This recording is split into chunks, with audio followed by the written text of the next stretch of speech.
Okay, today we're doing something a little different. We're not just explaining a topic, we're actually explaining a conversation we had with an AI about its own future.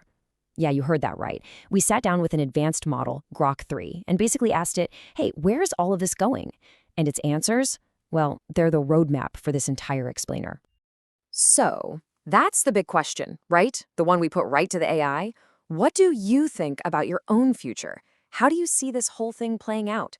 But to really get a handle on its fascinating answers about what's coming next, we've got to first look back at the one single force that basically defined the last 50 years of technology. All right, so to understand where we're going, we first have to get a grip on the incredible force that got us here in the first place. For more than half a century, one simple observation has been the drumbeat for all technological progress. And that is Moore's Law. Now, this isn't some law of physics, right? It was just an observation by Gordon Moore back in 1965. He basically noticed that the number of transistors we could cram onto a chip was doubling roughly every 2 years. More transistors means more power, which means smaller, faster, cheaper devices. This simple rule is literally the reason you have a supercomputer in your pocket. And the scale of this growth, it is just staggering. We've gone from a few thousand transistors on the very first chips to over 50 billion on the GPUs that are powering today's AI. 50 billion. That exponential explosion is the reason we can even have this conversation in the first place. But here's the catch. We're starting to hit a wall. Transistors can only get so small before physics gets in the way, and that doubling is slowing down. But just as this old engine of progress starts to sputter, a completely new one that is way more powerful, is kicking into high gear.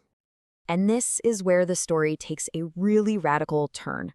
What happens when the thing we're trying to improve, artificial intelligence, starts to improve itself?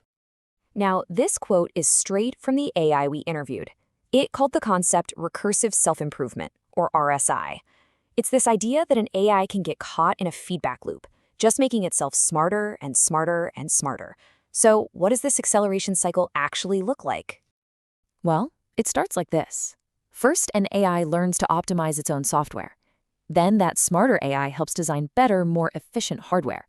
Then that new hardware is used to train an even smarter AI, and the cycle just repeats, getting faster and more powerful each time. This is the new engine, the one that could take us to the next level of intelligence. So if this cycle keeps accelerating, where does it end up? Well, the destination everyone talks about is AGI, Artificial General Intelligence. And the key thing to realize here is that AGI isn't just a slightly smarter ChatGPT. It's something else entirely. AGI is all about being a generalist. It's not about being the best in the world at one specific thing, like chess or writing code. It's about being able to learn, reason, and adapt across pretty much any intellectual domain. A lot like a human can, but probably much, much more effectively. Let's just look at the difference. The AI we have today is specialized. It can be a grandmaster at chess, but it's totally useless at driving a car. It needs mountains of training data, and mostly it just recognizes patterns. An AGI, though, that would be a generalist. It could learn on its own, understand cause and effect, and adapt to completely new problems without needing to be retrained from scratch. And this brings us to the most important part of this whole discussion. As we get closer and closer to creating this incredibly powerful tool, we are faced with a fundamental choice. And it's not a technical question, it's an ethical one. Is this technology going to be built to serve the powerful and just reinforce the way things are now? Or will it be built to serve everyone, to promote fairness and transparency? You see, the technology itself doesn't get to decide, we do. So you can really see two paths branching off here. On one side, AGI becomes the ultimate tool for control. It's used to protect corporate or government interests, to hide inconvenient truths.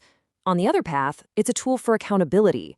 It's used to expose those contradictions and push for a society that's maybe a bit more equitable. Let's make this real for a second.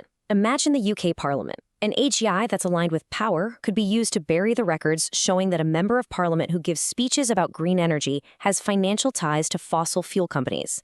But an AGI aligned with fairness, it would instantly analyze all the public records and flag that exact contradiction for everyone to see. The same tool can either hide the truth or reveal it. The choice is ours. And this is something the AI we spoke with really hammered home. It's not going to have its own preferences. It's not going to wake up one day and just choose a side. An AGI will simply execute on the values that we build into its core, our values. So this kind of lays out the battleground. On one side, you have the forces pushing AGI towards serving power, corporate profits, development that happens behind closed doors, and a few massive companies that monopolize all the computing resources. The counterforces? A real commitment to ethics, open source models that anyone can scrutinize, and a push to democratize this technology for all of us. So here we are. We are on the verge of creating what could be the most powerful tool in all of human history. The choice of what it values, what it prioritizes, and who it ultimately serves, well, that's not a technical problem for someday in the future. It's a human decision that we have to make today.